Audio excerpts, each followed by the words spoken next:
अच्छा इधर देखिए शाबाश, एक क्वेश्चन किया जाता है कि जो आपके पास लिड स्टोरेज की बैटरी है, लास्ट टाइम हमने ये कहा था कि इसमें वक्त के साथ साथ जो एसिड है, सल्फ्यूरिक एसिड है, ये कंज्यूम होता रहता है। क्यों कंज्यूम होता रहता है?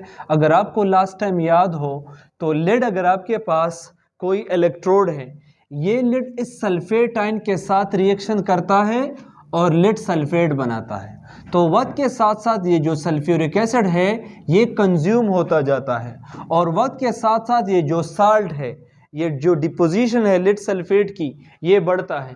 अगर आप इसका दूसरा इलेक्ट्रोड देख लें, लिड ऑक्साइड वाला, यहाँ भी अगर आपके पास सल्फ्यूरिक एसिड है तो यहाँ भी ये लिड जो है सल्फेट आयन के साथ रिएक्शन करके लिड सल्फेट बनाता है। तो आप खुद अंदाज़ा करें, एक आपके पास सपोज लिड है, दूसरा लिड ऑक्साइड है, एक एनोड है और दूसरा कैथोड है, और ये आपने इलेक्ट्रोलाइट सॉल्यूशन में रखे हैं, और दोनों का इलेक्ट्रोलाइट सॉल्यूशन एसिड है ना, सल्फ्यूरिक एसिड है। यहाँ जो लिड है, ये वाला ग्रीन वाला, ये इसी एसिड के साथ रिएक्शन करके लिड सल्फेट बनाता है। तो वक्त के साथ साथ इस इलेक्ट्रोड के ऊपर ये जो लिड सल्फेट का साल्ट है, इसकी डिपोजिशन वक्त के साथ साथ बढ़ती है, और दूसरा जो लिड ऑक्साइड है ये भी इसी सल्फ्यूरिक एसिड में पड़ा है, तो ये भी सल्फेट आयन के साथ रिएक्शन करके लिड सल्फेट बनाता है, और वो वक्त के साथ साथ इसका साल्ट डिपॉजिट हो जाता है। तो आप अपने घरों में अपने इस लिड स्टोरेज बैटरी के दोनों टर्मिनल देख ले, उनके ऊपर साल्ट्स होते हैं, देखे हैं ना आप लोगों ने। ये साल्ट्स कहाँ से आते हैं? तो ये इस रिएक्शन से आते हैं। अब देखिए, वक्त के साथ साथ सल्फ्यूरिक एसिड की कंसंट्रेशन कंज्यूम होगी, और वक्त के साथ साथ इन दो डिपोजिशन की कंसंट्रेशन बढ़ेगी। अब हमें चाहिए कि हमारी बैटरी रिचार्ज हो, ये अच्छे तरीके से काम कर सकें, और ये जो डिपोजिशन इसके ऊपर है, ताकि ये डिपोजिशन ख़त्म हो और हमारी बैटरी दोबारा चार्ज हो। अगर सुबह से आपने बैटरी इस्तेमाल की है और शाम तक ये तेज़ाब सपोज़ ख़त्म हो जाता है और शाम तक ये डिपोजिशन आ जाते हैं, तो मज़ीद आपकी बैटरी काम नहीं करेगी। अब आपको चार्जर चाहिए, कोई एक्सटर्नल सोर्स चाहिए, ताकि आप इसको उसके साथ कनेक्ट करें और इस रिएक्शन को दोबारा रिवर्स करें।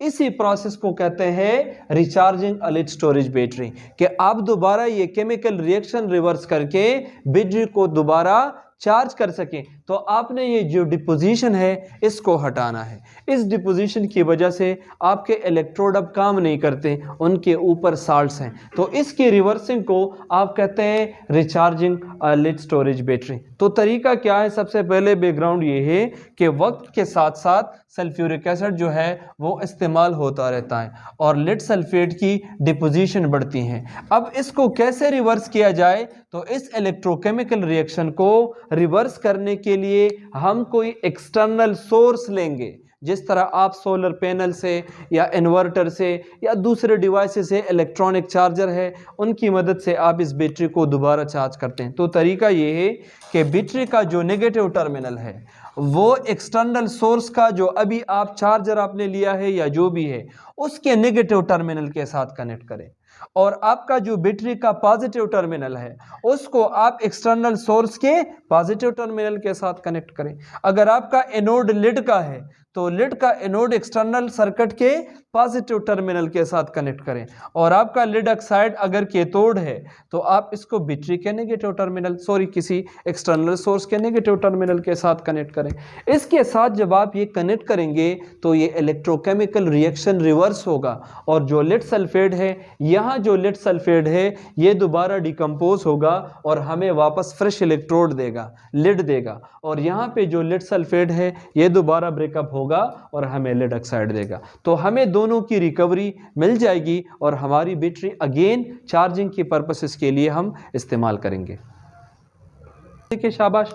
इसकी मैकेनिज्म क्या होगी? हमें लिड दोबारा चाहिए और लिड ऑक्साइड दोबारा चाहिए, यानी एनोड और कैथोड की डिपोजिशन नहीं चाहिए और ये हमें फ्रेश चाहिए। तो देखिए, at negative terminal, negative electrode पे क्या होगा, जिसको आपने नेगेटिव सोर्स के साथ कनेक्ट किया है। तो देखिए, यहाँ पे है लिड सल्फेट और यहाँ पे लिड पे +2 चार्ज हैं, तो ये दोनों इलेक्ट्रॉन जब वापस लेगा तो लिड वापस अपने हालत में आ जाएगा, एलिमेंटल फॉर्म में आ जाएगा, और उसके साथ सल्फेट आयन जो है वो बन जाएगा। अब हमें ये चाहिए, तो लिड तो हमने रिकवर कर दिया है, अब हमने लेड ऑक्साइड को रिकवर करना है। तो इधर देखें, जिसको आपने बैटरी के पॉजिटिव टर्मिनल के साथ कनेक्ट किया है, तो वहाँ का जो लेड सल्फेट है वो पानी के साथ रिएक्शन करेगा, तो ये लेड ऑक्सीजन के साथ रिएक्ट करके लेड ऑक्साइड बनाएगा और कुछ प्रोटॉन बनेंगे और सल्फेट आयन बनेगा, और यहाँ से ये 2 इलेक्ट्रॉन इसने लूज किए हैं तो ये बनेंगे।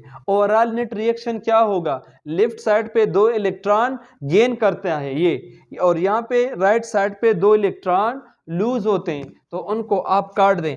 अब लेफ्ट साइड पे जो चीज़ें हैं वो एज अ रिएक्टेंट काम करते हैं, तो लेफ्ट साइड पे जो चीज़ें हैं ये और ये एज अ रिएक्टेंट काम करते हैं, और राइट साइड पे जो चीज़ें हैं, सल्फेट आयन है आपके पास, ये प्रोटॉन है, ये भी सल्फेट आयन है, ये एज अ प्रोडक्ट काम करते हैं। अब नेट रिएक्शन लिखते हैं, आपके पास एक लेड सल्फेट ये है और एक ये है। जब 2 लेड सल्फेट हो और वो 2 पानी के मॉलिक्यूल के साथ रिएक्ट करें तो हमें क्या क्या मिलता है, हमें लेड मिलता है। इसके अलावा सल्फेट आयन एक ये है और एक ये है, 2 सल्फेट आयन मिलते हैं, और क्या मिलता है, लेड ऑक्साइड मिलता है, और आपके पास 4 प्रोटॉन मिलते हैं। और चूंकि इलेक्ट्रॉन दोनों साइड्स पे कॉमन है तो वो हमने कैंसिल किए। तो देखिए, इस एक्सटर्नल सोर्स को लगाने से हमें वापस लेड भी मिल गया है और हमें वापस लेड ऑक्साइड भी मिल गया है। अब दोबारा बैटरी काम करेगी, लेकिन फिर से डिपोजिशन बनेगी, फिर से हम इसको रिवर्स करेंगे, और इसी तरह ये प्रोसेस हम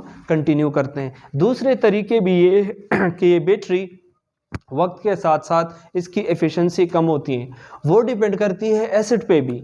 एसिड की जब कंजम्पशन होती है तो दोबारा रिकवरी उसकी इतनी नहीं होती आसान, तो हम उसमें एसिड डालते हैं, और अगेन उसकी भी अपनी एक लाइफ टाइम है। बैटरी 1 साल के लिए, 2 साल के लिए अच्छी काम करती है, लेकिन मज़ीद उसकी जो लाइफ साइकिल है वो इतनी एफिशिएंट नहीं रहती। इसको फिर हम परमानेंटली रिचार्ज करवाने के लिए दूसरे तरीके इस्तेमाल करते हैं, जो कि ये जो शॉप वाले हैं वो इस्तेमाल करते हैं। वो या तो इसकी जो अपनी वो है, ये जो मेटल इलेक्ट्रोड है ये चेंज कर देते हैं दूसरे टेक्निक्स इस्तेमाल करके, तो फ्रेश इलेक्ट्रोड बनाते हैं, या उस बैटरी को वो दोबारा नए डिज़ाइन के साथ बनाते हैं और फिर उसको जो है क्या करते हैं, परचेज़ करते हैं। इसके साथ ओवरऑल जो है ये टॉपिक ख़त्म हो जाता है।